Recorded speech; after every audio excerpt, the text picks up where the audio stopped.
What's up, nerds? Let's check out the new Icom ID-52.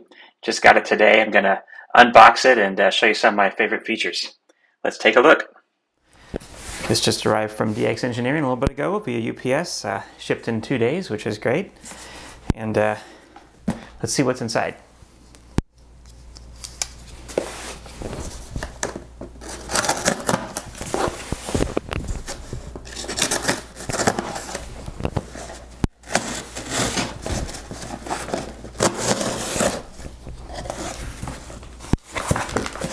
Right.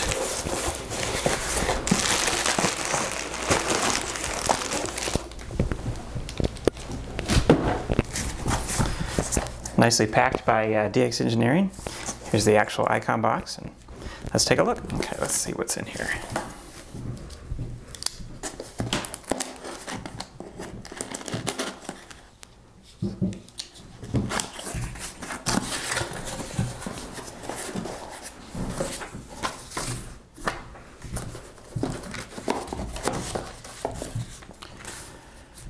Instructions. I think, like most of them, the big manual is only available as a PDF. This is pretty thin, but enough to get you started. All right, belt clip, battery. Assume this is a charger. Yep. Wall adapter charger. Here is the radio itself. I bet we have an antenna. Yes, we do.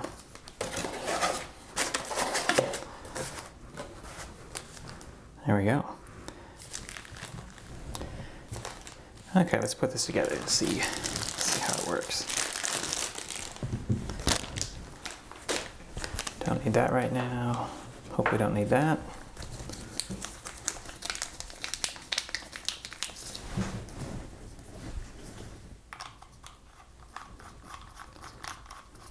Has what I consider the normal SMA connector rather than the opposite, like on these Anytone radios. Don't like those very much.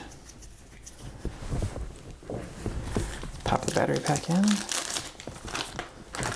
So I think there's some different battery packs available for this. This is the BP272, which is listed at 1880 milliamps.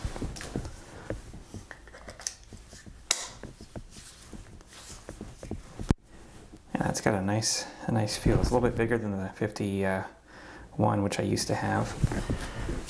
Here it is compared to the Anytone 868, a little bit taller. Anytone's maybe a little bit wider overall, or deeper overall, but it's not too bad, not too different. Screen size is quite a bit different though. Okay, ready for this? Here we go.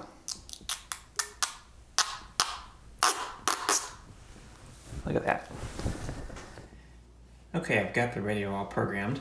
I downloaded the programming software from the Icom website and programmed it via USB. It's a lot easier to do it that way if you are putting in a lot of frequencies. So I put in all my usual frequencies, changed a few settings here and there, and let's take a look at some of my favorite features. First thing I'll show you is how easy it is to get to the weather bands. I generally have a radio with me when I'm out camping or whatever, and it's nice to have just to play radio, but also to get the NOAA weather radio. And it's basically one touch on this. If you're in, right now I'm in it's the main memory recall here. If you hit the memory recall button, to 25 below zero late in the morning. There you go. Tonight, mostly flips right over to the weather channels, and you can pick whichever frequency is available, and then just hit it again to go back. So that's kind of a handy thing. I'm always forgetting, like, say on this Anytone here, I have to, program it into some memories or things, and other radios, it's always a struggle for me to remember how to do it if I haven't done it in a while. But the other thing I really like is the scope feature. I'll show you that here. I'll go into VFO mode, and let me switch back to, like, say, the 2-meter handband here. So I'm in VFO mode, go to menu, and hit scope, and it's kind of like a mini pan adapter.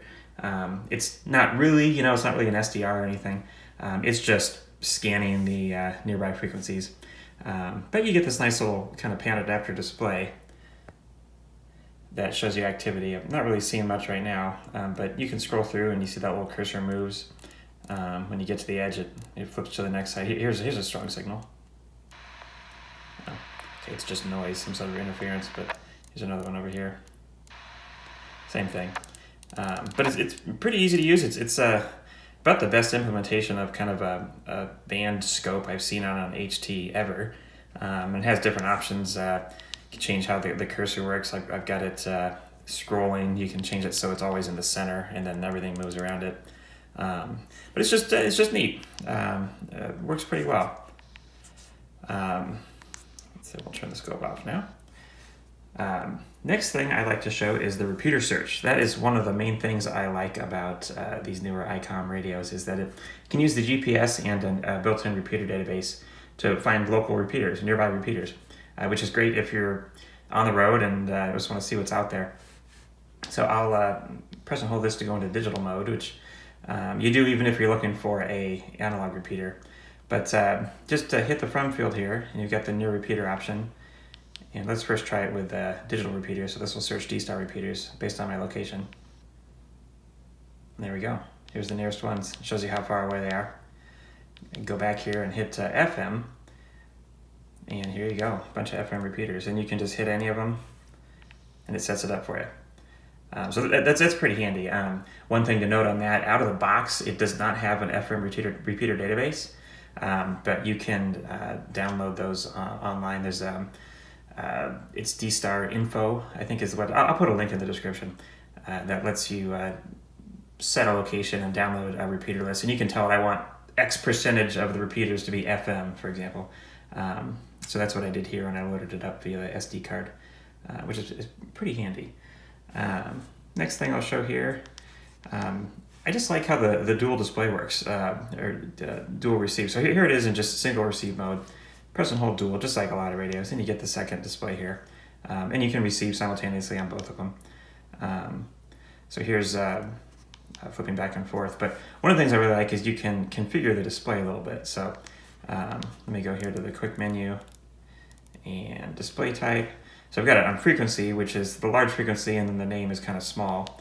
But you can switch to that. The name is kind of bigger, the frequency is smaller. Whoops.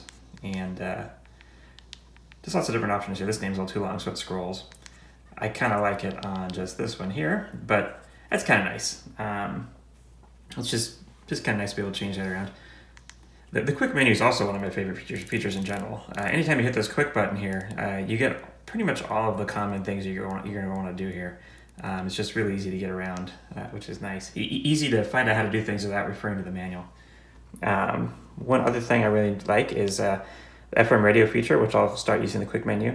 Jack, always good to talk to you. There you go. So you can receive FM broadcast radio while having your handbands in the background, and it'll play both simultaneously. And you can also switch it to full screen and only hear the FM radio, which is kind of neat.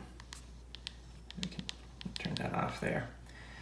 Last thing I kind of want to show is the photo sending. I don't have anybody out there to test this with right on the air, but using this and an app on the phone, which Icom provides, which talks to the radio via Bluetooth, you can take photos on your phone and send them over D-Star to other users, which is kind of cool. I mean, obviously you can do that with a phone and all that, but this is all using infrastructure that hams have built, which is pretty neat. I'll show you just real quick how it works, but just go to menu and hit picture, and so I've already added a picture from my phone earlier, and if I'm not on a D-Star repeater right now, but if I transmitted this, it would send it, and other D-Star users that have the capability would receive it. It's kind of neat. I'll have to give it a try. I'll have to find somebody that has a radio that can do this.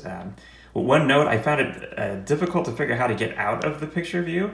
You can hit that, it just goes back to it. You got to go to quick menu, and then there's an exit picture screen. So one little thing I couldn't figure out at first. But overall, it's great so far. I really enjoy it. One thing I'd note, I'm not usually like a big screen protector guy, but I've only had this for, a day, and I don't know if you can see it there, kind of on the 6 and the 6.1. I already scratched the screen, and I don't even know it's just been sitting on this felt pad. So I would recommend a screen protector. I ordered one on Amazon that's just a generic cell phone screen protector, and I'll trim it to size and put it on here. But this is the ID-52. It's a nice little radio.